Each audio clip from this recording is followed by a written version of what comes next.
So when I got Brooke's diagnosis, of course, I panicked and I was saying, to my best friend of 17 years who's a Christian, I was saying, oh my gosh, like, is she going to go to heaven? And everyone said, well, yes, because she's, you know, forgiven and she's can't make the decision on her own. And I'm like religious ignorant. I'm not educated in religion. It's not like I'm an atheist. I just don't know enough about it to choose one way or the other. And so I was talking to my girlfriend and she said, yes, Brooke will go to heaven. And so I'm like, well, but I'm not going to go to heaven. You're telling me I'm not going to go to heaven because I don't believe in God. And it was a huge struggle to the point where I really started integrating myself into the Christian community even more so, and really started to explore Christianity and wanted so badly to believe,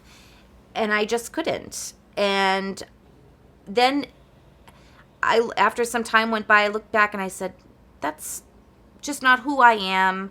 I'm a honest, hardworking person, great mother. I don't lie, steal or cheat. I'm saying to myself, there's, if I were to believe in a God, I would want to believe in a God that would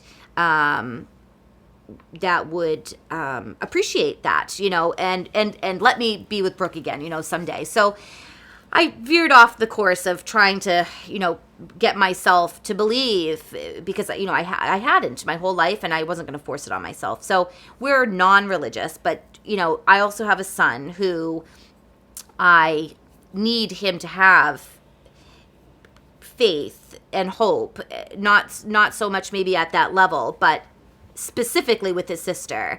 And so Jake and I have agreed, that Brooke is going to go off into the universe. She's going to go off and not necessarily to heaven, because that's not necessarily what we believe, but Brooke is going to be out there in the universe and we can talk to her whenever we want to, and she'll always be, around us.